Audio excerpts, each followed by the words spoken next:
C education in Hindi. आज की इस वीडियो में हम डिस्कस करने वाले हैं क्लास 11 का पॉलिटिकल साइंस का आपका पेपर करवा रहे थे और आज हम जो है इसका पार्ट 3 का जो है आपका तीसरे पेपर का पार्ट 2 हम करने वाले हैं। इससे पहले मैंने पार्ट 1 करवा रखा है, वो लिंक आपको डिस्क्रिप्शन में मिल जाएगा, वहां से आप देख पाएंगे। और पार्ट 1 का जो आप वीडियो देखेंगे, ठीक है, उससे पहले भी मैंने कई सारे पेपर करवा दिए, तो उसको भी आप जरूर देख लें। अलग से पॉलिटिकल साइंस के लिए जो आपका प्लेलिस्ट है वो बनवा दिया गया है, ठीक है। प्लेलिस्ट आपको प्रोवाइड करवा दिया जाएगा, लिंक आपको डिस्क्रिप्शन में मिल जाएगा, वहां से आप जो भी पॉलिटिकल साइंस के पेपर है वो सारे देख पाएंगे। वहां पे हमने इससे पहले हमने 2 पेपर ऑलरेडी करवा रखे हैं, उसके कई पार्ट है। तो इस आज की इस वीडियो में हम डिस्कस करेंगे पार्ट 2 को। इससे पहले आज ही हमने पार्ट 1 देखा था। तो यहाँ पे देखेंगे क्लास 11 का पॉलिटिकल साइंस का पेपर है, ये आपका 3 घंटे के पास आपके पास टाइम रहता है और पेपर जो रहता है वो 80 नंबर का रहता है। सामान्य निर्देश की तरफ आ जाते हैं। एक बार हम दोबारा से मैं सारी चीजें बता देता हूँ, क्योंकि नए बच्चे भी वीडियोस देखते हैं तो उनके लिए है। सभी क्वेश्चन बताया गया अनिवार्य है। क्वेश्चन नंबर 1 से लेके 12 तक जो होंगे वो एक नंबर के क्वेश्चन होंगे और ये बहुविकल्पीय होंगे, यानी एमसीक्यू टाइप के क्वेश्चन आपको देखने को मिलेंगे इसमें। क्वेश्चन नंबर 13 से 18 तक ये 2 नंबर वाले क्वेश्चन होंगे। क्वेश्चन नंबर आपका 19 से 23 तक ये 4 नंबर वाले होंगे। क्वेश्चन नंबर 24 से 26 पैसेज होगा, कार्टून होगा और मानचित्र आपका नहीं आ रहा है या आ रहा है, कुछ कंफ्यूजन है इसको लेकर, क्योंकि अभी जो आपका सैंपल पेपर दिया गया है, ठीक है, सैंपल पेपर आपका प्रोवाइड करवाया गया है, उसमें पैसेज कार्टून तो है और यहाँ पे चित्र दिया हुआ है, मानचित्र नहीं है। तो अगर हम उस पैटर्न से चले तो आपका चित्र आ रहा है, मानचित्र के बारे में नहीं दिया गया है कुछ, ठीक है। तो इसको एक बार अपने टीचर से भी कंफर्म कर ले, बाकी जो पैटर्न दिया गया है हम उसी के अकॉर्डिंग ही चलेंगे। चित्र यहाँ पे आपका पूछा जाएगा। 27 से 30 तक जो क्वेश्चन होंगे वो 6 नंबर वाले होंगे और इनका आंसर आपको 170 शब्दों से अधिक नहीं देना है, ठीक है। तो ये आपने हिंदी में देखा।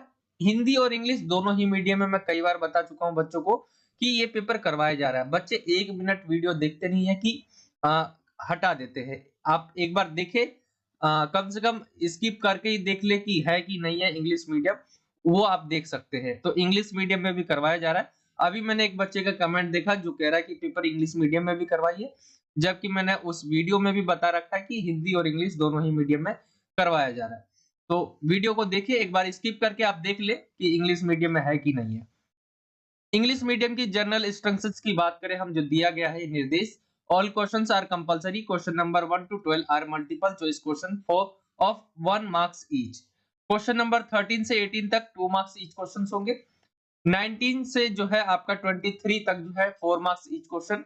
24 से 26 तक आपका पैसेज, कार्टून एंड ये आपका जो है मैप हटा दे आप इसे, ठीक है। यहाँ पे आप जो है ड्रॉ लिख ले या कोई भी चित्र वाला लिख ले। क्वेश्चन नंबर 27 से 30 तक आपका जो है 6 मार्क्स ईच क्वेश्चन होंगे। Answer to these questions should not exceed 170 words. और इंटरनल चॉइस भी आपको 6 मार्क्स के क्वेश्चन में देखने को मिलेगा। तो ये चीजें बताई गई है इंग्लिश मीडियम में, ठीक है। अब हम आ जाते हैं पेपर की तरफ। आप इसे एक बार दोबारा देख सकते हैं। हिंदी में आपका ये रहा, इंग्लिश में ये आपका यहाँ हो जाएगा। आते हैं हम यहाँ पे, और यहाँ हमने जो है पार्ट 1 में हमने डिस्कस कर लिया था ये आपका, तो आप पार्ट 1 जरूर देख ले एक बार जाकर सभी बच्चे।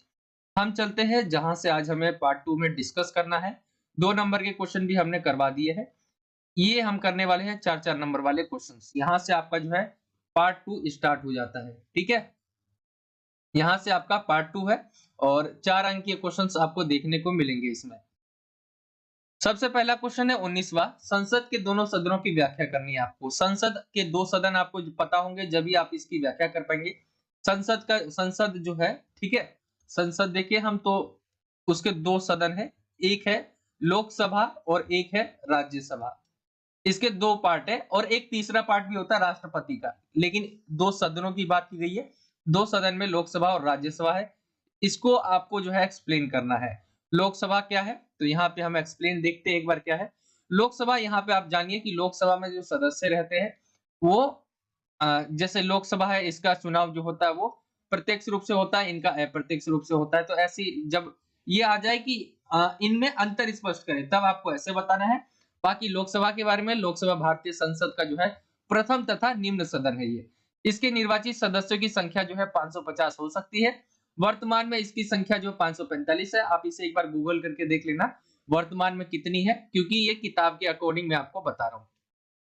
जिनमें से 443 सदस्य जो होते हैं वो प्रत्यक्ष रूप से चुने जाते हैं, जबकि जो 2 सदस्य बच जाते हैं, क्योंकि 43 चुने जाते हैं उसमें से 2 बच गए, वो राष्ट्रपति द्वारा जो है मनोनीत किए जाते हैं, यानी राष्ट्रपति जी जो है एंग्लो इंडियन जो समुदाय होते हैं उनसे चुनती है।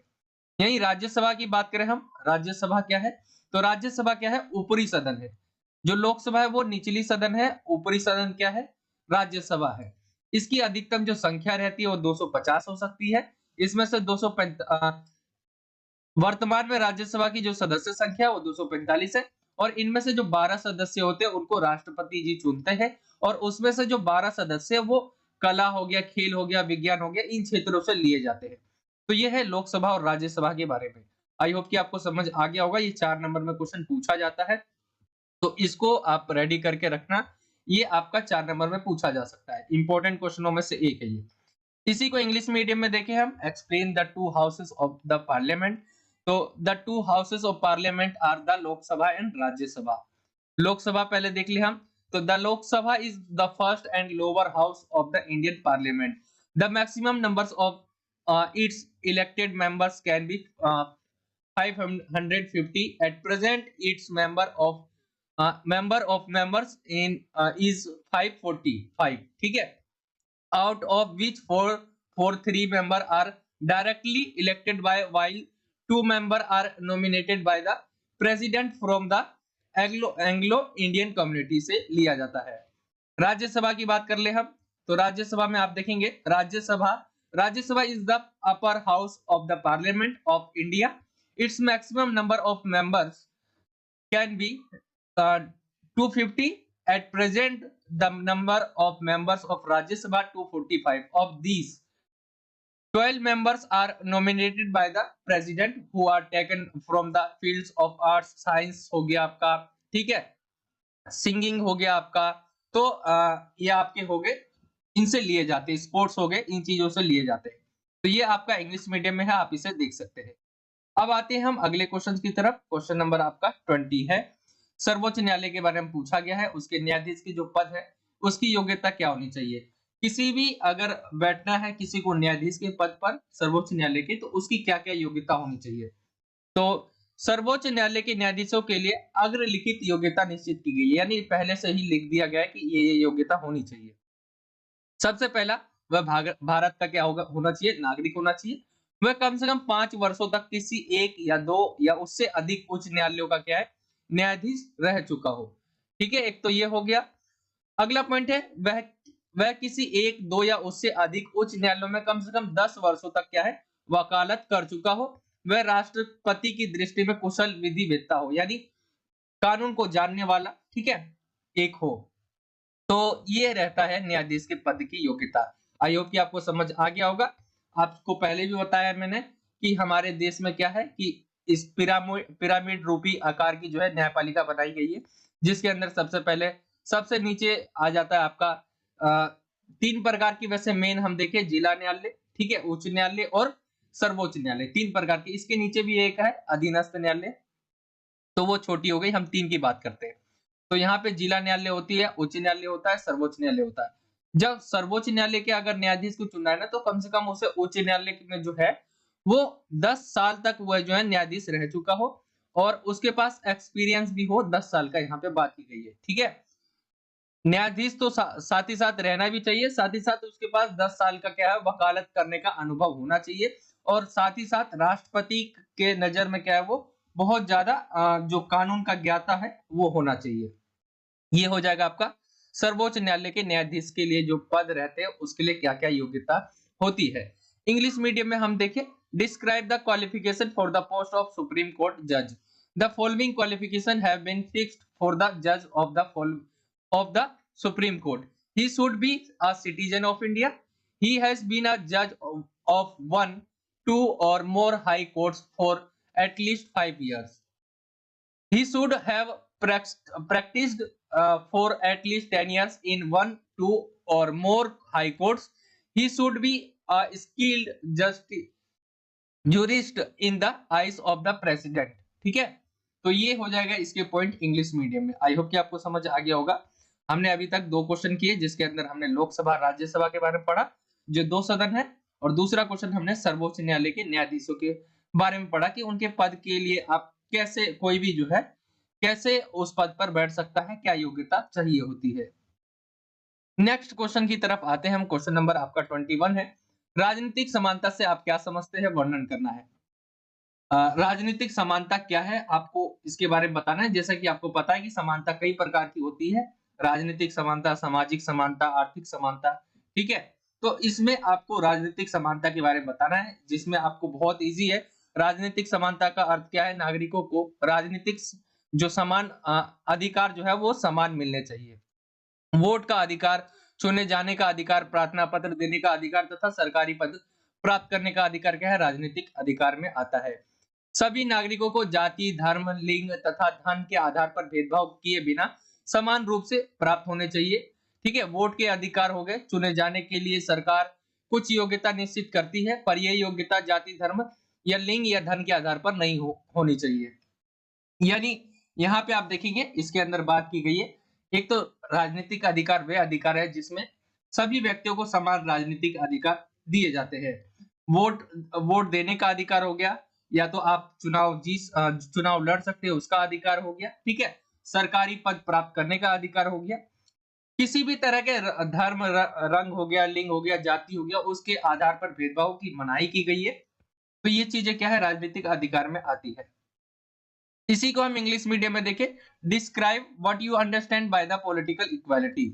तो political equality means that citizens should get respect for political rights। अगले पॉइंट को देखें हम, यहाँ पे जो दिए गए point, right to vote, right to be elected, right to give application and right to get government post. All citizen should get the right to vote equally without discrimination on the basic of caste, religion हो गया, gender and wealth. The government can fix some qualification to be elected, but these qualifications should not be based on caste, religion, color, gender and wealth। तो ये आपके English medium में हो गया है, ठीक है, राजनीतिक अधिकार के बारे में। आई होप कि आपको ये समझ आ गया होगा। अब चलते हैं हम नेक्स्ट क्वेश्चन की तरफ।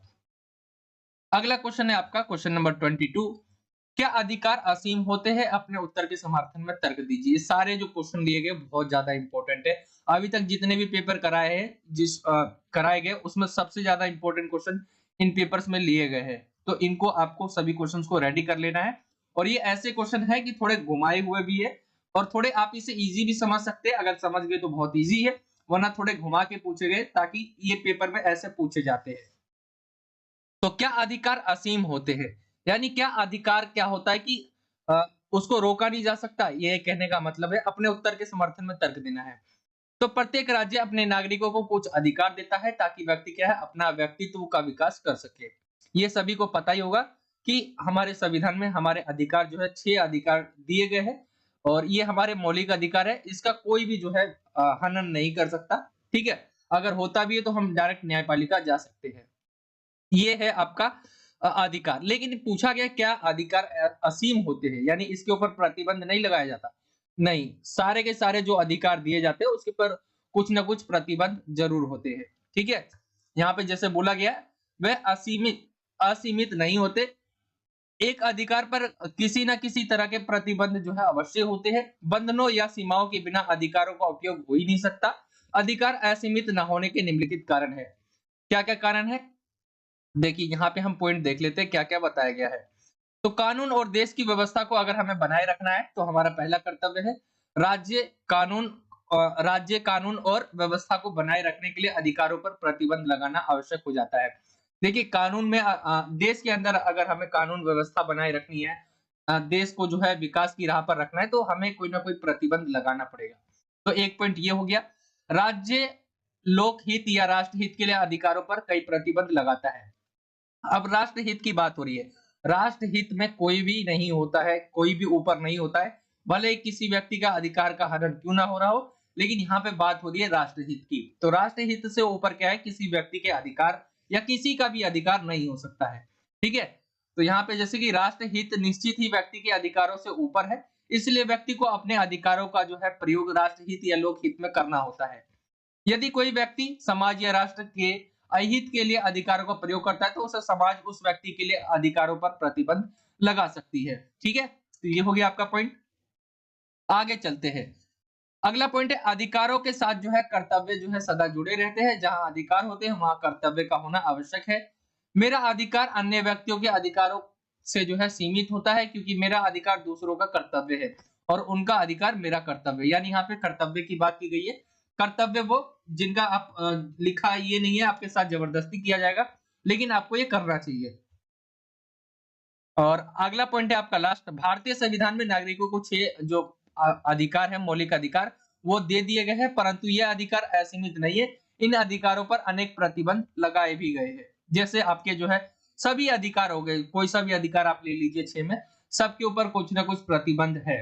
अगर हम प्रतिबंध नहीं लगाएंगे तो हमारा देश जो है या कानून व्यवस्था है उसको हम सही तरह से नहीं चला पाएंगे। तो ये है, क्या अधिकार असीम होते हैं? नहीं, अधिकार असीम नहीं होते हैं, कुछ ना कुछ प्रतिबंध जरूर होते हैं। इसी को इंग्लिश मीडियम में देखें, क्वेश्चन नंबर 22 है आपका। Are right unlimited? Give reason in support of your answer. तो every state gives some right to its citizens so that the person can develop his personality. The rights that are given to these person are not unlimited. ठीक है, are not unlimited, unlimited नहीं होता। there must be some kind of restrictions on one right. Right should be exercised without restrictions or limitations. The following are the reason why rights are not unlimited. तो first point है आपका, it is our first duty to maintain law and order the country. ठीक है, of the country. तो restrictions on the right are necessary to maintain law and order in the state. First point आपका हो गया। Second ऐसे ही point है, the state impose many restrictions on the right for public interest और national interest. National interest is definitely above the right of the individual. ठीक है, right जो राइट्स होते हैं उनसे ऊपर है क्या है? National interest. ऐसी आप अगले पॉइंट है, मैं आपको थोड़ा थोड़ा बता देता हूं इसमें। Duties are always associated with rights.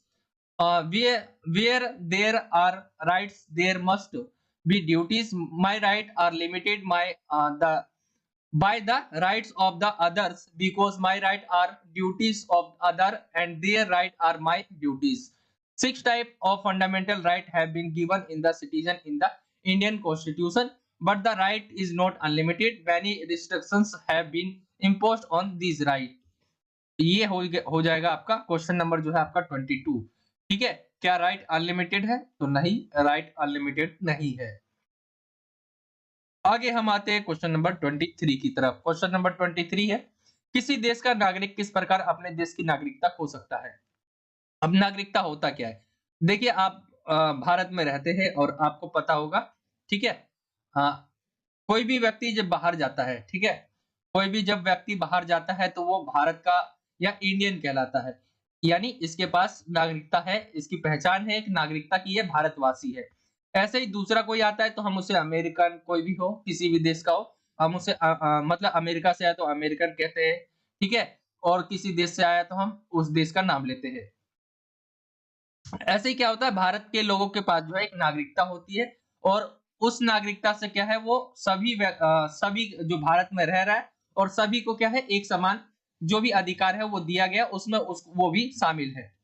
तो यहाँ पे बात हुई है कि किस प्रकार खो सकता है वो नागरिकता, यानी यहाँ का वो चुनाव नहीं लड़ पाएगा, यहाँ पे अधिकार जो है उसमें समान नहीं होगा। तो किस प्रकार, जिस तरह नागरिकता को प्राप्त किया जा सकता है। अब नागरिकता प्राप्त किस प्रकार किया जा सकता है?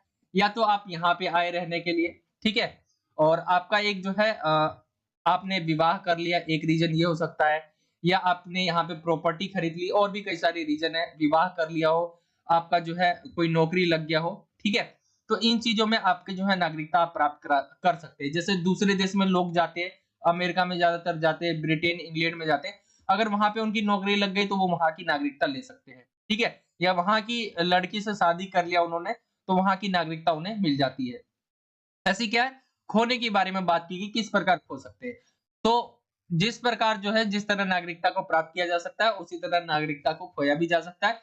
प्रत्येक देश ने इसके लिए नियम बनाए हुए हैं, पर कई नियम प्राय जो है मतलब कई सारे ऐसे नियम है जो एक समान लगते हैं सभी देशों में। नागरिकता को निम्नलिखित तरीकों से खोया जा सकता है, जिसमें लंबे समय तक अनुपस्थिति। किसी भी कई सारे देशों में ऐसा है कि आप लंबे समय तक उस देश से बाहर रहे। जैसे एक फ्रांस देश है। फ्रांस में क्या है, उसमें आप 10 साल तक अगर बाहर रहते दूसरे देश में, तो आप वहां की नागरिकता खो देते हैं। विवाह हो गया, आपने शादी कर ली दूसरे देश में जाकर, तो आप इस देश की नागरिकता वैसे ही खो देंगे। अब भारत में क्या है, एकल नागरिकता सिस्टम है, यानी एक ही नागरिकता होगी, या तो आप भारत की रखिए या दूसरे देश की रखिए। ऐसे ही पाकिस्तान को हम देखें तो पाकिस्तान के पास क्या है, डुअल सिटीजनशिप है, यानी दोहरी नागरिकता है। वहां पर दो देशों की आप नागरिकता रख सकते हैं। इसीलिए आज पाकिस्तान इतना डूबा हुआ है। अब रीजन क्या है दोहरी नागरिकता से डूबने का? क्योंकि आप देखिए, इधर आपने कोई भी फ्रॉड किया, ठीक है, यहाँ पे किया, आप दूसरे देश में भाग गए, ये हो सकता है। अब पाकिस्तान में ऐसा ही होता है कि वो यहाँ पे कोई भी अपराध करते वो दूसरे देश में जाकर बैठ जाते हैं। इससे क्या होता है कि वो आते नहीं है वापिस, अपराध करके भाग गए या कोई जो है भ्रष्टाचार करके भाग गए, इसीलिए वो आज बहुत डूबा हुआ है। ये खराब होता है दोहरी नागरिकता, एकल जो नागरिकता है वो सही होता है।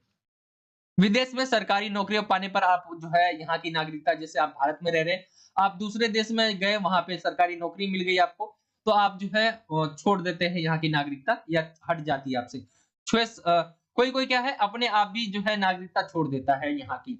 जैसे कोई भी देश जो है, किसी भी देश का कोई दूसरे देश जाए, अपनी मर्जी से उसकी स्वेच्छा से जो है नागरिकता का त्याग कर सकता है। देशद्रोह, देशद्रोह के आरोप आप पे लग गए तो आपकी नागरिकता जो है खो सकती है। और न्यायालय के निर्णय के द्वारा, न्यायालय भी जो है कई कई देश में ऐसा है कि न्यायालय जो है उस किसी व्यक्ति की नागरिकता को छीन सकता है।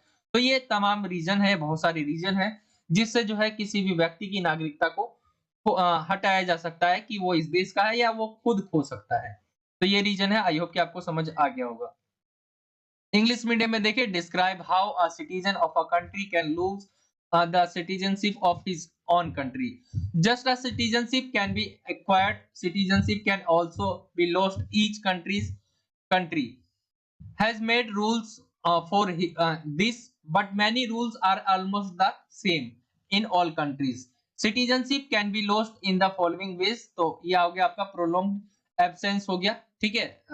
जैसे मैंने आपको बताया कि फ्रांस में अगर आप 10 साल तक नहीं रहते तो आपकी नागरिकता जा सकती है। मैरिज हो गया, गवर्नमेंट जॉब्स हो गए, वॉलेंट्री रेन्युएशन, ठीक है, of citizenship, treason and by decision of the court. तो ये आपके रीजंस है जिससे आप नागरिकता खो सकते हैं।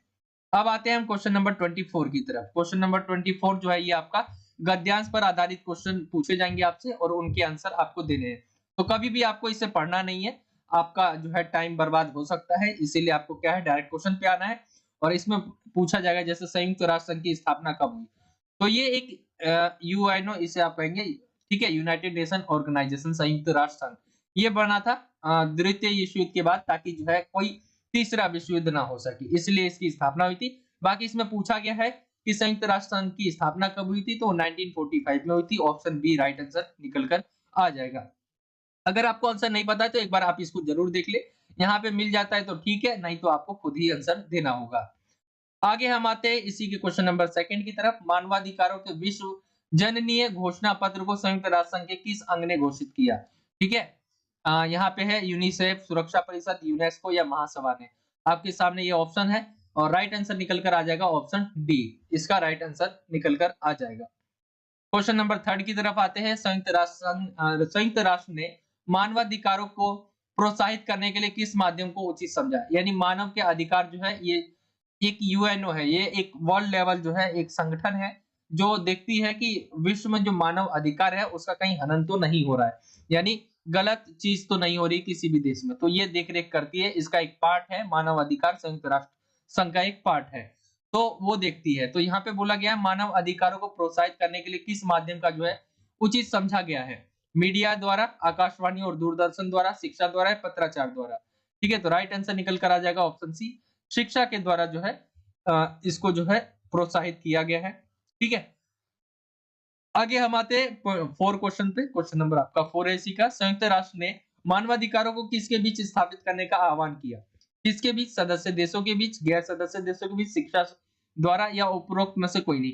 तो राइट आंसर निकल कर आ जाएगा ऑप्शन ए, सदस्य देश। यूएनओ को जो मेंबर है उनके बीच जो है इनकी बातचीत हुई है। संयुक्त राष्ट्र संघ ने जो है मानवाधिकारों को जो सदस्य देश है उसके बीच जो है स्थापित करने का आह्वान किया है।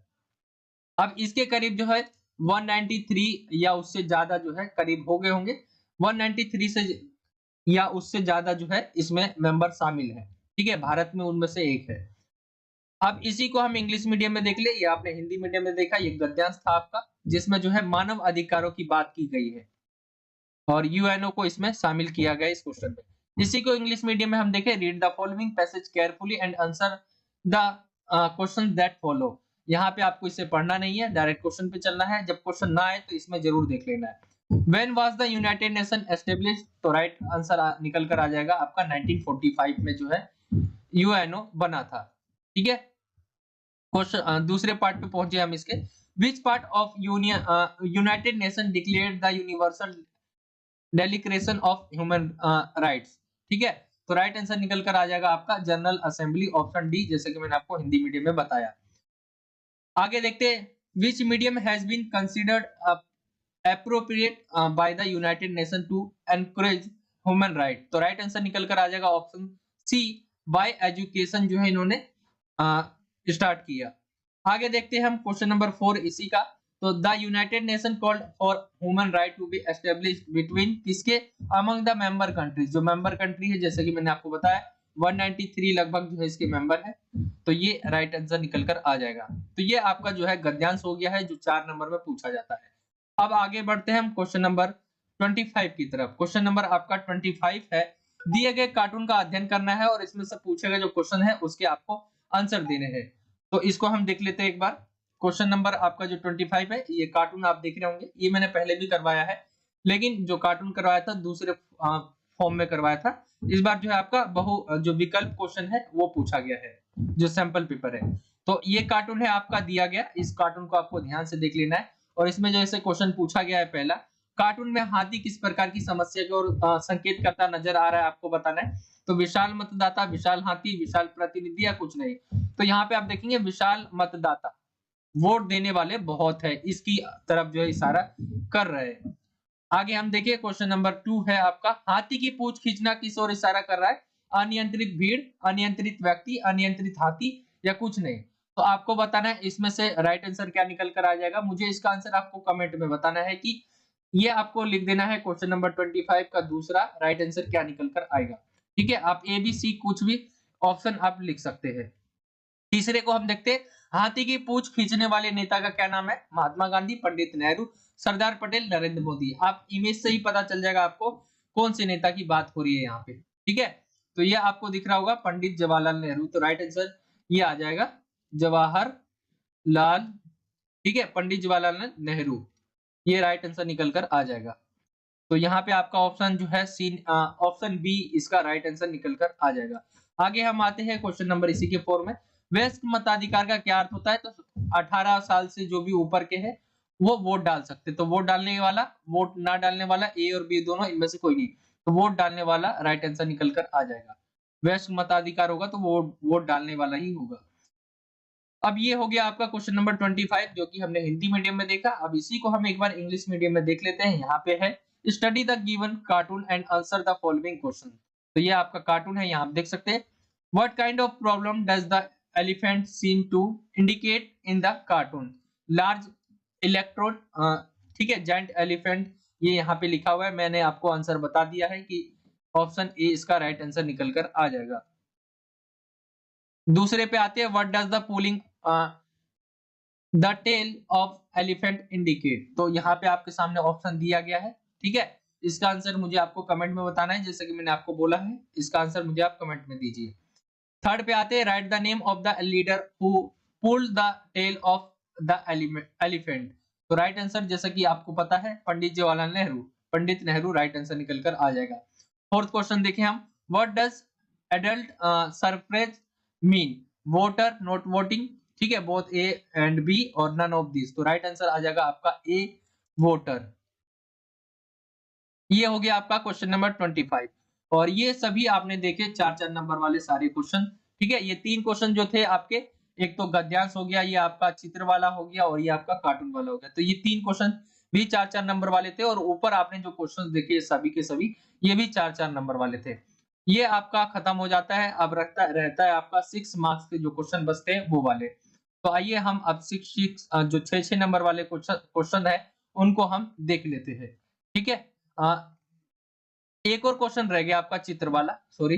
तो ये वाला है चित्र वाला। यही क्वेश्चन मैं आपसे कह रहा था कि आपका जो सैंपल पेपर न्यू न्यू दिया गया है, सैंपल पेपर 2022 और 23 का जो दिया गया है, इसके अंदर क्या है कि आपका जो मानचित्र वाला क्वेश्चन था, मैप वाला क्वेश्चन था, वो है ही नहीं। इसके अंदर आपका चित्र वाला क्वेश्चन दिया गया है। ठीक है? तो इसमें देख लेते हैं हम। नीचे दिए गए चित्र को आपको ध्यान से पढ़ना है और उस पर आधारित क्वेश्चंस के आंसर देने हैं। अब ये चित्र भी वही है जो सैंपल पेपर में थे, आपने नहीं देखा हो, मैं यहाँ पे दिखा देता हूँ क्योंकि नया सैंपल पेपर आया है, लेकिन उसका सॉल्यूशन कराने का कोई वो नहीं है क्योंकि उसके अंदर ऐसे क्वेश्चन पूछे गए जो लगभग ना आए, क्योंकि बहुत ज्यादा इंपॉर्टेंट नहीं है और बहुत कठिन पेपर दे रखा है। इतना कठिन आपका पेपर कभी नहीं आता है। तो जैसे कि इस व्यक्ति को आप देख रहे हैं, ये आपको बताना है कि ये किस देश से संबंध रखते हैं। चित्र में दिखाया गया नेता किस देश से संबंधित है, तो राइट आंसर निकल कर आ जाएगा दक्षिण अफ्रीका। ये इनका नाम क्या है, फिर अगले क्वेश्चन में पूछा गया है कि उस नेता को पहचानिए जो उपरोक्त चित्र में दिखाया गया है। Nelson Mandela, option A right answer निकल कर आ जाएगा।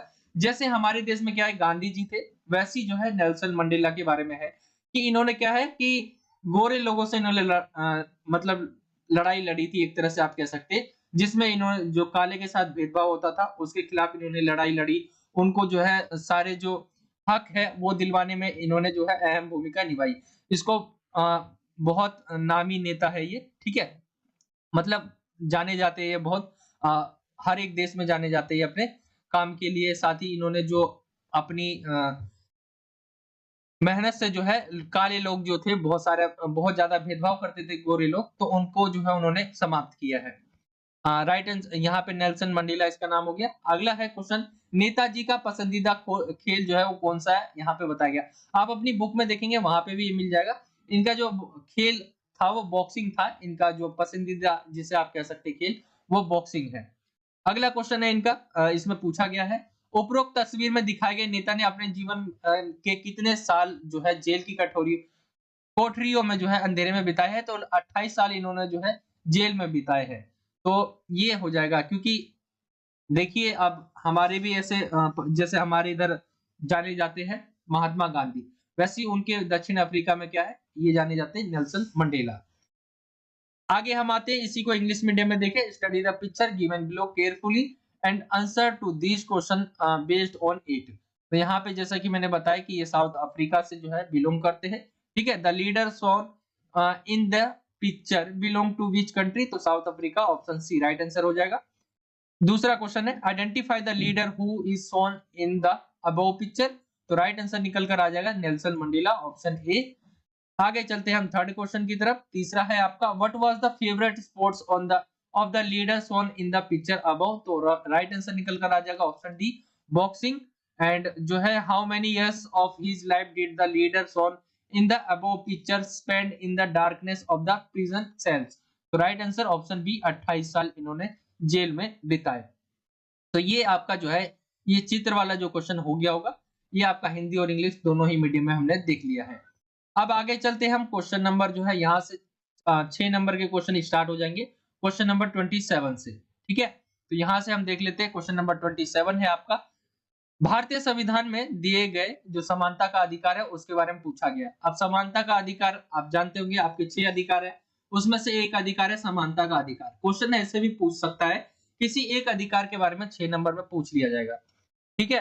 तो हमने यही किया है, जो समानता का अधिकार है वो 6 नंबर में हमने रखा है। और आपको पता होगा समानता के अधिकार के बारे में हमारा जो संविधान है उसका अनुच्छेद 14 से लेकर 18 में इसके बारे में बताया गया है। समानता का अधिकार लोकतंत्र की आधारशिला है। भारतीय संविधान में नागरिकों को निम्नलिखित प्रकार से समानता प्रदान की गई है। अब इसको पूरा एक्सप्लेन करना है आपको 14 से लेकर 18 तक, आर्टिकल 14 से 18 तक। तो जैसे हम देखें कानून के समक्ष समानता ये हमारी दी गई है आर्टिकल 14 में। विधि के समक्ष समानता यानी कानून के समक्ष समानता होगी सभी व्यक्तियों की। और यहाँ पे बताया गया है समक्ष समानता है, ठीक है, मानता नहीं है, समानता है। और कानूनों के समान संरक्षण, दो बात की गई है इसमें, एक तो समानता समक्ष समानता की बात की गई है, एक समान संरक्षण की बात की गई है। यानी व्यक्तियों का एक तो समान जो है समानता होगी, ठीक है, विधि के समक्ष या कानून के समक्ष जिसे आप कह सकते हैं। साथ ही इनकी संरक्षण भी होगा, यानी बचाव जिसे आप कहते हैं। समान संरक्षण शब्दों का एक साथ प्रयोग किया गया है और संविधान में लिखा गया है कि भारत के राज्य क्षेत्रों में किसी भी व्यक्ति को कानून के समक्ष जो है समानता और कानून के समक्ष जो है संरक्षण से राज्य द्वारा वंचित नहीं किया जाएगा। ये हो गया, यानी कानून के समक्ष जो समानता है, ये आपका आर्टिकल 14 हो गया। आर्टिकल हम 15 देखें तो भेदभाव की मनाही के लिए कहा गया है, यानी किसी भी प्रकार की भेदभाव नहीं होगी, ना किसी जाति, ना किसी धर्म, ना लिंग, ठीक है, इनके आधार पर कोई भी भेदभाव नहीं होगा, इसकी मनाही की गई है। बाकी बहुत ज्यादा एक्सप्लेन है इनके बारे में भी, लेकिन मैंने आपको मेन मेन चीजें बता दी है इसमें। तो इसके अंदर क्या है, भेदभाव की मनाही है, किसी भी प्रकार की भेदभाव हो गया वो नहीं होगी। आगे हम देखें, नेक्स्ट पॉइंट जो आपका है, ये आपका आर्टिकल जो है 16वां है। सरकारी नौकरियों के लिए अवसर की समानता होगी, यानी अनुच्छेद 16 में जो है राज्यों में सरकारी नौकरियों या पदों पर नियुक्ति के संबंध में सभी नागरिकों को समान अवसर प्रदान करना और सरकारी नौकरी या पदों पर नियुक्ति के संबंध में जो है किसी भी प्रकार का भेदभाव नहीं करना, जैसे धर्म, जाति, ठीक हो गया, जन्म स्थान, इसके आधार पर भेदभाव नहीं करना। ये आपका 16वां आर्टिकल हो गया। इसके बाद आपका 17वां आर्टिकल है। 17वां है आपका छुआछूत की समाप्ति। पहले के समय क्या है, छुआछूत बहुत ज्यादा फैली हुई थी, तो इसको भी हटाया गया। अनुच्छेद जो है आपका 17 है ये, ठीक है, अनुच्छेद 17 द्वारा छुआछूत को समाप्त किया गया है और किसी भी व्यक्ति के साथ अछूतों जैसा व्यवहार करना या उसको अछूत समझकर सार्वजनिक स्थानों, होटलों, घाटों, तालाबों व सिनेमा घरों को तथा मनोरंजन के स्थानों के उपयोग से रोकना कानूनी अपराध है।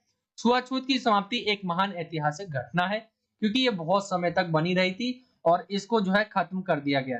इसके अंदर आप देखेंगे, अब छुआछूत की समाप्ति, इसको अगर हम और एक्सप्लेन करें, मैं आपको इतना ही बोलूंगा लिखने के लिए, इससे ज्यादा नहीं। लेकिन देखिए, इसको एक्सप्लेन और भी किया जा सकता है। जैसे छुआछूत की समाप्ति हो गई, लेकिन क्या अभी भी छुआछूत हो सकता है कि नहीं? छुआछूत कई मायनों में सही भी है, लेकिन कब सही है? जब जैसे आपने अभी के समय कोविड जैसी सिचुएशन देखी, उस समय क्या है, आपको मना भी किया गया था एक दूसरे से मिलने के लिए। तो ये क्या है, छुआछूत ऐसा नहीं है कि मतलब आप इसे एक तरह सही भी कह सकते हैं, एक तरफ गलत भी कह सकते हैं। लेकिन वो उन कारणों में होता है जिससे बीमारी आपको फैल सकती है, यानी आपको नुकसान हो सकता है।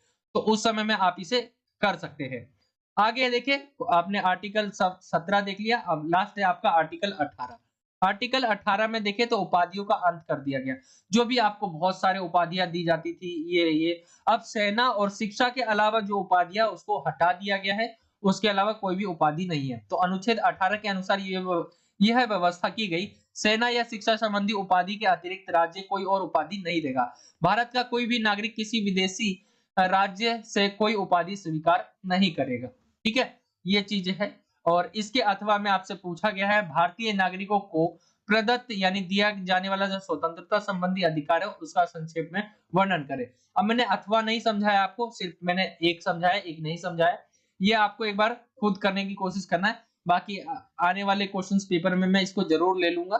ठीक है, मैं आपको समझा रहा हूँ। वैसे अगर मैं दोनों दे दूंगा तो आपके लिए भी दिक्कत हो जाएगा, इसीलिए एक एक करके जो है आप करिए। और आपके पास जो है ये वाला क्वेश्चन आप नोट करना चाहे तो नोट कर सकते हैं, बाकी मैं अगले पेपर में इनको करवा ही दूंगा। तो ये आपका अथवे में हो जाएगा, अथवा आएगा आपका, ये आपको याद रखना है।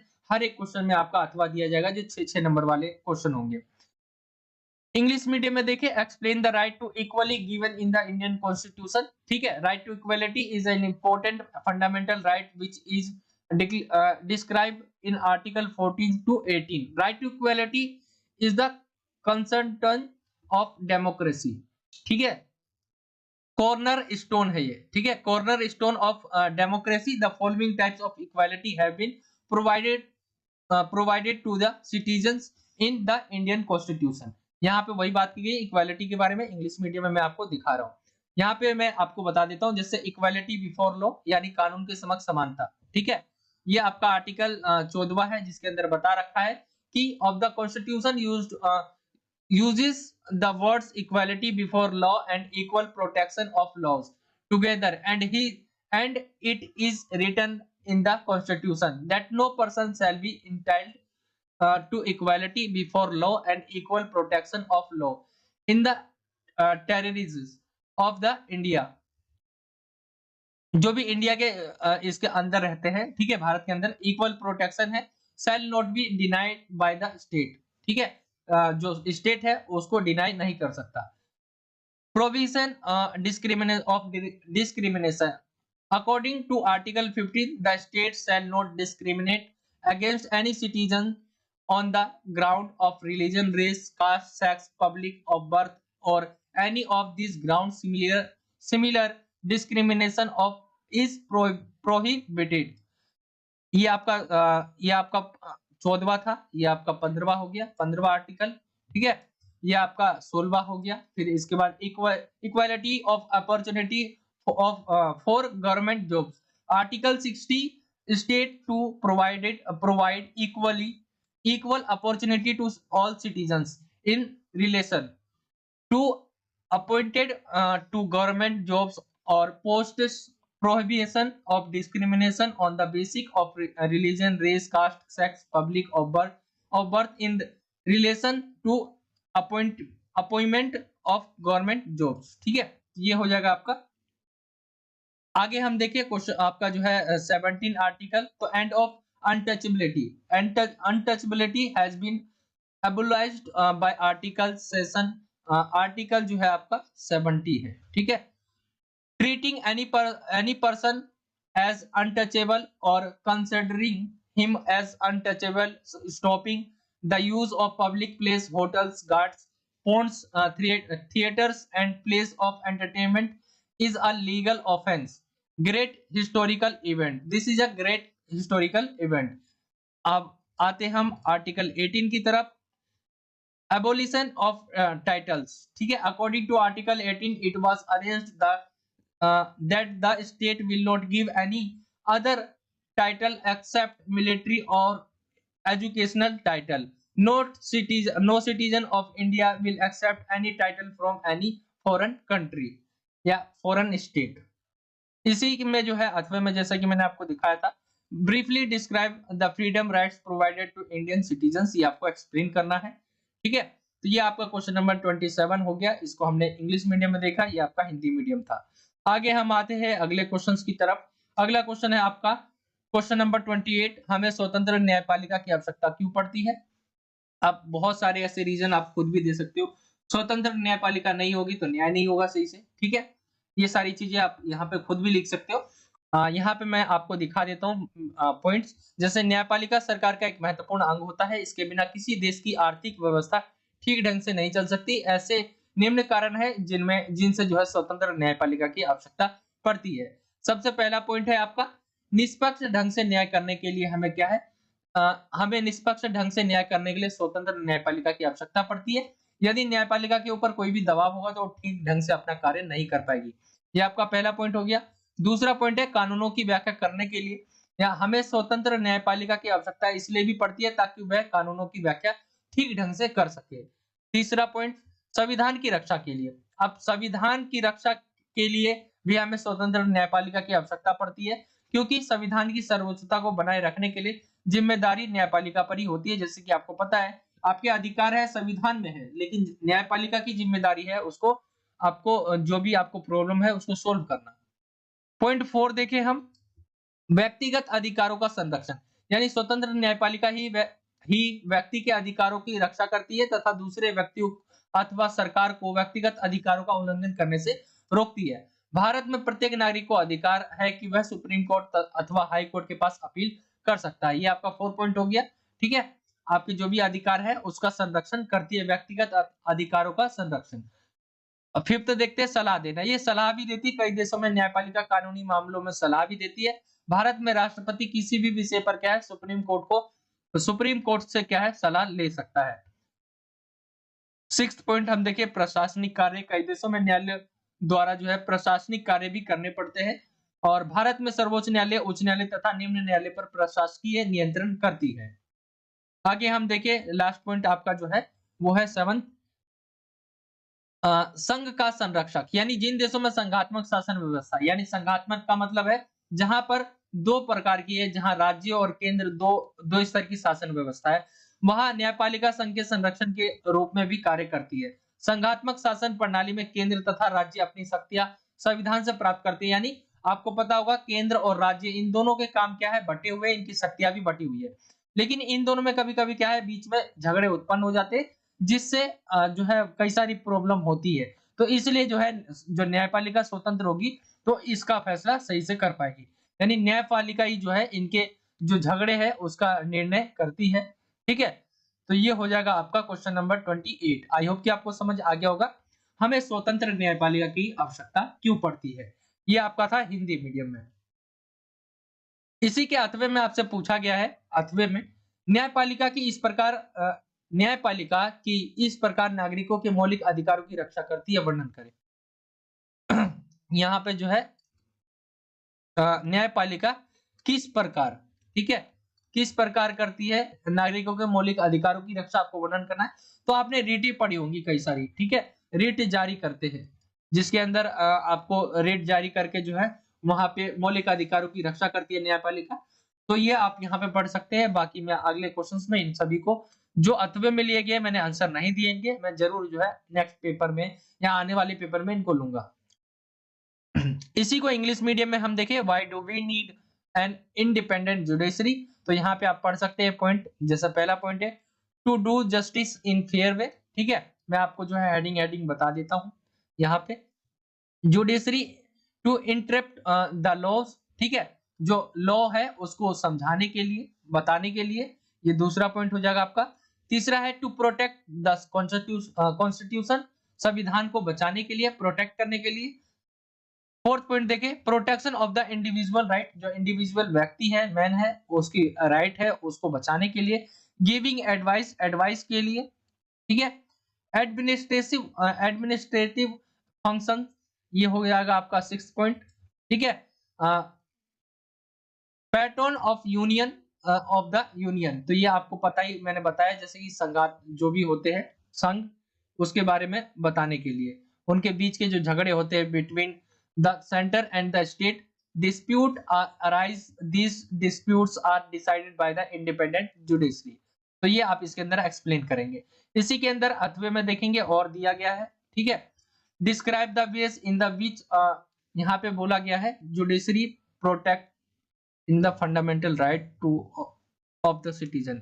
यहाँ पे जो बोला गया है कि जो आपका जुडिशरी है वो किस प्रकार जो है प्रोटेक्ट करती है फंडामेंटल राइट को जो सिटीजन की है। तो जैसा कि मैंने आपको रेट के बारे में बताया, उसी को इंग्लिश मीडियम में हम डिस्कस करेंगे आगे, मतलब आने वाले पेपर में हम जरूर डिस्कस करेंगे। यहाँ पे कुछ गलत हो गया था ना, जैसे हिंदी में मैं आपको दिखाता हूँ, जैसे यहाँ पे जो है किस लिखा हुआ था, ठीक है, किस प्रकार नागरिकों को मौलिक अधिकारों को रक्षा करती है, तो इंग्लिश में भी वही लिख गया गलत।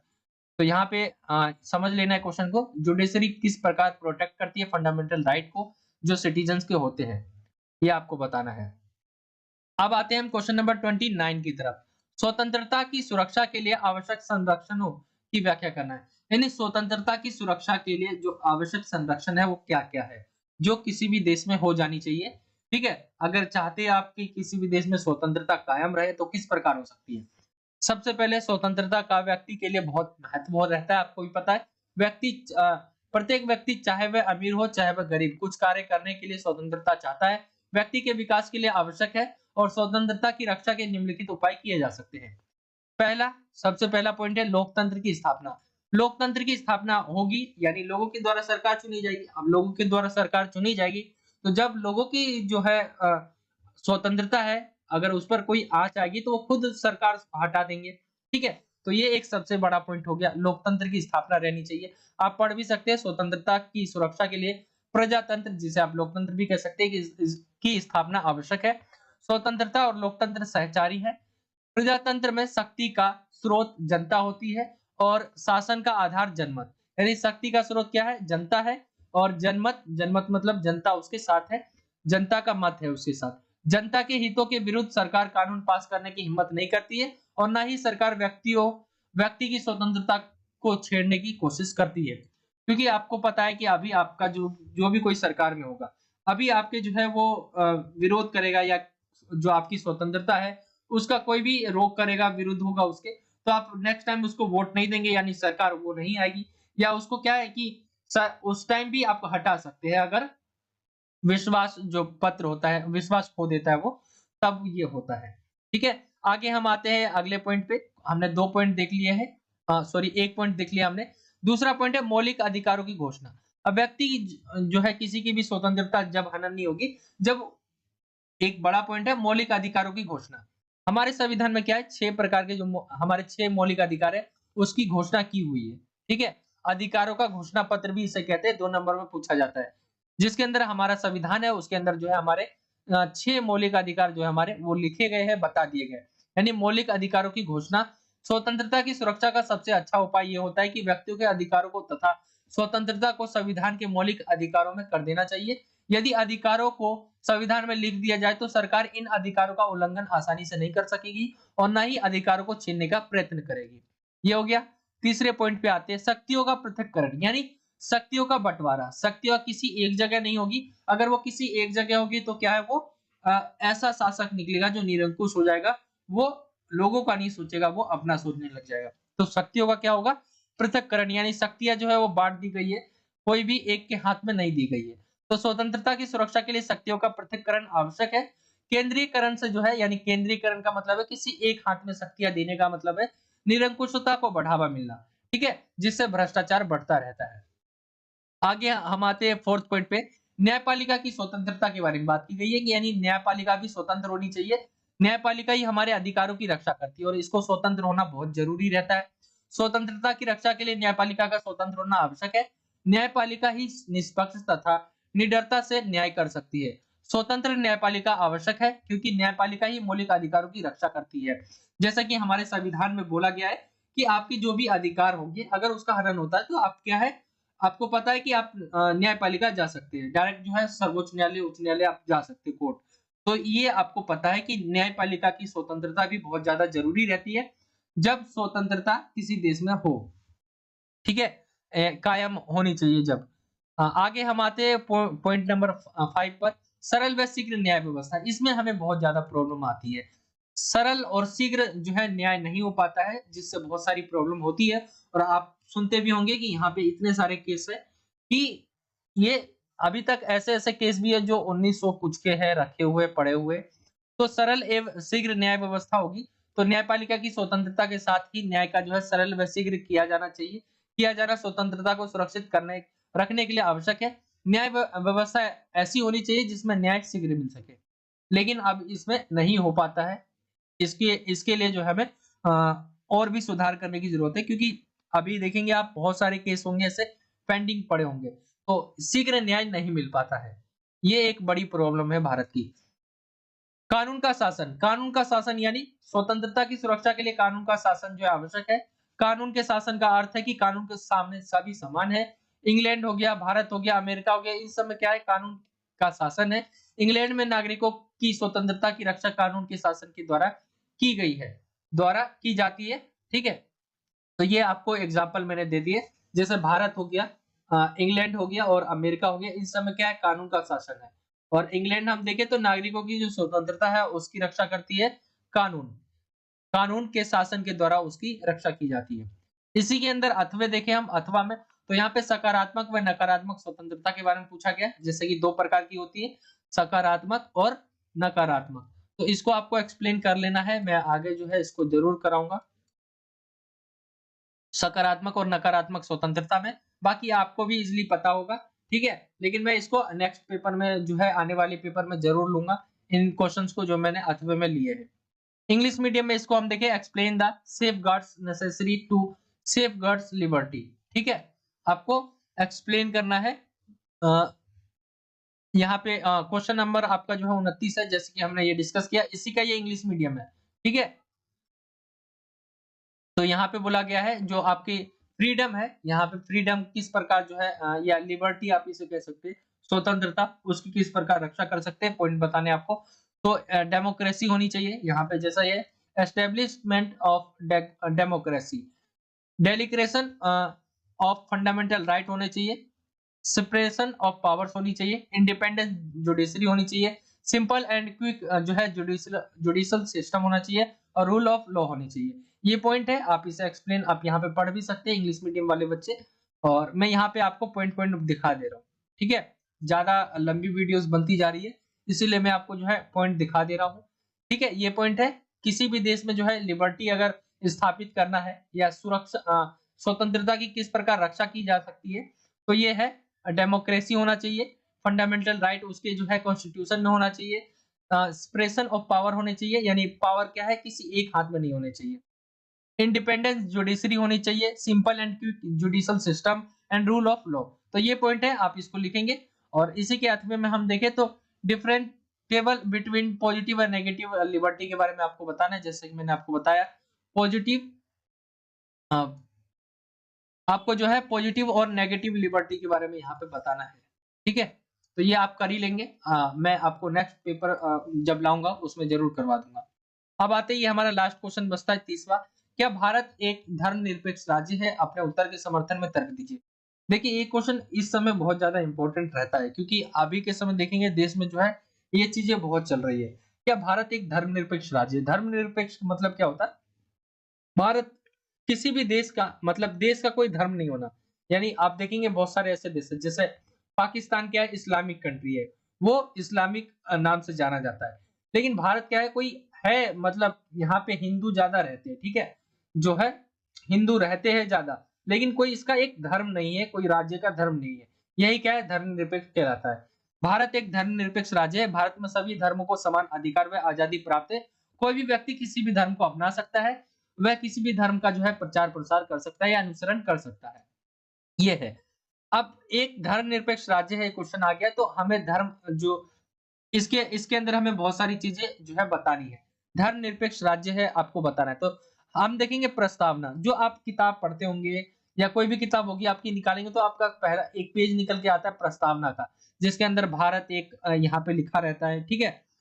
तो उस पेज में आप देखेंगे तो वहां पे धर्मनिरपेक्ष शब्द का यूज किया गया। ये कब किया गया? 1976 में 42वां संविधान संशोधन होता है, तो उसके अंदर हमने धर्मनिरपेक्ष शब्द को ऐड किया, जोड़ दिया। इससे हमें लगता है कि भारत एक धर्मनिरपेक्ष राज्य है, और इसमें आप देखेंगे धर्मनिरपेक्ष राज्य घोषित किया जाता है। प्रस्तावना में धर्मनिरपेक्ष शब्द जोड़े जाने का अर्थ है कि प्रत्येक सरकार धर्मनिरपेक्ष राजनीति का अनुसरण करेगी। राज्य का कोई धर्म नहीं, यानी भारत में राज्य का कोई धर्म नहीं है, जबकि पाकिस्तान में आप देखेंगे इस्लाम धर्म का राज्य है। यद्यपि भारत के विभाजन का मुख्य आधार आप देखेंगे, जब हमारा भारत जो है दो भागों में बटा, तो ये बटाना कहकर कि भाई हिंदू और मुस्लिम साथ नहीं रह सकते, ठीक है, यही कह के बटा था। तो मुस्लिम तो हो गए अलग, मतलब मुस्लिम कहने का मतलब जो पाकिस्तान जाना चाहते थे वो पाकिस्तान चले गए, वो अलग हो गए। लेकिन आज के समय आप देखेंगे ना, तो पाकिस्तान की सबसे ज्यादा बुरी कंडीशन है, और मुस्लिम ही मुस्लिम एक दूसरे को मार रहे हैं, जो ये कह कर लिए थे कि हिंदू जो है वो हमें जो है वो हमें खा जाएंगे, ऐसा कुछ कहा था उन्होंने, मतलब वो समझते थे। लेकिन आज के समय देखेंगे वहां पे कितने विस्फोट हो रहे हैं उस देश में, तो आप समझ सकते हैं कि कोई भी ये नहीं है कि धर्म जो है ऊपर रहेगा, उससे कोई लेना देना नहीं होता। मतलब देश का विकास जो है वो धर्म तय नहीं करता या धर्म से नहीं होता है, ठीक है। जैसे हम भारत में देखें तो हमारे में क्या है, हमने सभी धर्मों को एक समान मान रखा है, और भारत की सबसे अच्छी चीज ही है कि यहाँ पे हर एक धर्म के लोग रहते हैं। आप यहाँ पे देखेंगे सभी धर्म के लोग मिल जाएंगे, और ये नहीं है कोई भेदभाव होता है, या ये नहीं है कि कोई भी धर्म का किसी भी धर्म का आप नाम ले और वो ऊंचे पद पर ना हो। तो ये है भारत का जो है एक दे सकते हैं एग्जाम्पल में धर्मनिरपेक्ष का, ठीक है। और वहां पे आप देखेंगे राज्य का कोई धर्म नहीं रहता है, राज्य जो है किसी के साथ कोई भेदभाव नहीं कर सकता, और सभी को जो है यद्यपि भारत के विभाजन का मुख्य आधार धर्म धर्म था, और भारत में हिंदू बहुसंख्यक में है, तथापि हिंदू धर्म भारत का धर्म नहीं है। ये भी आप देखेंगे कि भारत जब आजाद होता है और दो भागों में बढ़ जाता है, तो पाकिस्तान ने तो इस्लाम धर्म अपना लिया, ठीक है, लेकिन भारत ने क्या है, कभी हिंदू ज्यादा होते हुए, यानी बहुत है हिंदू, उसके उसके बाद भी इन्होंने क्या है, हिंदू धर्म को नहीं माना। मतलब एक देश होता है ना, वो एक धर्म के नाम से जाना जाए, ठीक है, वो उन्होंने नहीं किया। राज्य किसी धर्म को किसी प्रकार का संरक्षण प्रदान नहीं करता, और न ही कानूनों का निर्माण जो है धर्म के आधार पर किया जाता है। तो ये आपके पॉइंट्स है। आगे हम देखें, राज्य की दृष्टि से सभी धर्म एक समान, यानी सभी धर्म एक समान है। ये सत्य है कि राज्य का कोई धर्म नहीं है, पर राज्य की दृष्टि से सभी धर्म समान है। राज्य किसी विशेष धर्म के विकास के लिए प्रोत्साहन नहीं देता, और ना ही किसी धर्म में जो है हस्तक्षेप करता है। आगे देखिए, धार्मिक स्वतंत्रता का अधिकार आप देखेंगे, जो मैंने आपको बताया भी था, जो पार्ट 1 था, 25 से 28 तक हमारे दिए गए धार्मिक स्वतंत्रता का अधिकार, ठीक है। और इसके अंदर पूरा बताया गया कि आपके ये अधिकार है, और यहाँ तक कि है ये वर्णन किया गया जिसमें बताया गया कि नागरिकों को किसी भी धर्म मानने की आजादी है, कोई भी व्यक्ति किसी भी धर्म को अपना सकता है। धार्मिक संस्थाएं स्थापित करने का अधिकार। आप देखेंगे कई ऐसे होते हैं जो आप कोई भी पूजा होता है तो आप देखेंगे हमारे जैसे होता है पूजा, तो वहां पर जो है मांगने के लिए आते हैं कि पूजा है उसमें जो है होने हैं काम, तो वो जो है चंदा मांगने के लिए आते हैं। पूजा के लिए हो गया, कुछ कोई भी भवन बन रहा हो, ठीक है, धार्मिक स्थान जो बन रहा हो, कोई भी संस्था स्थापित हो रही हो उसके लिए, ऐसी मस्जिद बन रही हो या कोई उनका रिलेटेड वर्क हो रहा हो, तो उसमें भी चंदा मांगने आते हैं। तो यानी आप देखेंगे अनुच्छेद 26 के अनुसार सभी धर्मों को दान इकट्ठे करके, ठीक है, और संस्था स्थापित करने का अधिकार है। और जो ये दान दिया गया है ना, इस पे किसी भी प्रकार का टैक्स, यहाँ पे देखेंगे धार्मिक प्रचार के लिए कर नहीं लगाए जा सकते। अनुच्छेद 27 के अनुसार किसी भी व्यक्ति का कोई भी ऐसा कर जो है अदा करने के लिए विवश नहीं किया जा सकता जिसको इकट्ठा करके किसी विशेष धर्म के विकास तथा संचालन के लिए व्यय किया जाना हो, यानी खर्च किया जाना हो, अथवा विशेष वर्ग या धार्मिक संप्रदाय की उन्नति के लिए खर्च किया जाना हो, ठीक है, तो इसके ऊपर कर भी नहीं लगता है। तो ये हो जाएगा भारत एक धर्मनिरपेक्ष राज्य है, और इसका सबूत जो है ये देने की जरूरत नहीं है, सभी को पता ही है कि भारत एक क्या है, धर्मनिरपेक्ष राज्य है। यहाँ पे सभी धर्मों के लोग निवास करते हैं। और यहीं पे आप 8वें में देखेंगे भारतीय धर्मनिरपेक्षतावाद में कौन कौन से तत्व जो है बाधा उत्पन्न करते, ये आपको 8वां में दिया गया है। यानी धर्मनिरपेक्षवाद जो हमने अपना रखा है, हम धर्मनिरपेक्ष देश है, ठीक है, इसके बीच में कौन कौन सी चीजें जो बाधा उत्पन्न करती है, इसका आपको 8वें में बताना है, और आगे आने वाले पेपरों में मैं जरूर इन क्वेश्चनों को करवाऊंगा। इंग्लिश मीडियम में देखिए, is India a secular state, give reason in the support of your answer. तो यहाँ पे जैसे लिखा हुआ है, India is a secular state, all religions or religious have equal right and freedom in India. Any person can adopt any religion and propagate any religion. यहाँ पे देखेंगे use of the word secular in the preamble, ठीक है, मैंने जैसा कि बताया 1976 में 42 हमारा जो है कॉन्स्टिट्यूशन अमेंडमेंट हुआ था, जिसके अंदर जो है हमने इसको ऐड किया था, ठीक है, सेकुलर जो चीज शब्द है इसको ऐड किया था। फिर आगे हम देखेंगे इंडिया जैसे कोई स्टेट की जो है रिलीजन नहीं है, there is no state religion, ठीक है, एंड आगे हम देखें पॉइंट, तो और all religions are equal from the point of view of the state, ठीक है, राइट टू रिलीजियस फ्रीडम जैसे कि 25 से 28 में दिया गया, ये आपको मैंने पहले ही बताया है। Right to establish religious instruction, ठीक है, इंस्टीट्यूशंस ये आ जाएंगे, और tax can not be imposed for religious propaganda, ठीक है, तो ये हो जाएगा राइट आंसर। ये आपके पॉइंट मैंने आपको बता दिए, बाकी आप इससे देख सकते हैं, पूरा पढ़ सकते हैं। ये आपका 30 क्वेश्चन हो जाएगा। इसके अंदर भी आपको और दिया गया है, describe the factor that hinder Indian secularism, यानी क्या क्या प्रॉब्लम्स आती है, फेस करते हैं, क्या चीजें बाधा बनती है। तो ये आपका पूरा पेपर है, आई होप कि आपको समझ आ गया होगा, और ये हमने पूरा पेपर डिस्कस कर लिया है, ये पार्ट 2 है। आई होप कि आपको वीडियो जरूर अच्छा लगा होगा, बहुत मेहनत लगी है पेपर को बनाने में, तो बच्चों का जब रिस्पांस बहुत कम आता है तो ऐसे क्या है, मनोबल टूट जाता है। आप वीडियो को जरूर शेयर करें अपने दोस्तों में, चैनल पे नए हो तो चैनल को सब्सक्राइब करें, और वीडियो को लाइक करना ना भूले, वीडियो को लाइक करेंगे तो वीडियो ज्यादा से ज्यादा लोगों तक पहुंच पाएगा। तो ये था आज का वीडियो, जरूर अपने दोस्तों में शेयर करें, चैनल पे नए हो तो चैनल को सब्सक्राइब करें। और एक और चीज है, अगर कोई क्वेश्चन रह गया हो आपका या कोई डाउट हो तो आप मुझसे इंस्टाग्राम पे पूछ सकते हैं, मेरे इंस्टाग्राम आईडी का लिंक आपको डिस्क्रिप्शन में मिल जाएगा, वहां से आप कोई भी क्वेश्चन हो, कोई भी डाउट हो, आप पेपर से रिलेटेड वहां पे मुझसे पूछ सकते हैं। चलिए मिलता हूं आपसे अगली और एक्साइटिंग वीडियो में, जब तक के लिए जय हिंद, जय भारत, वंदे मातरम।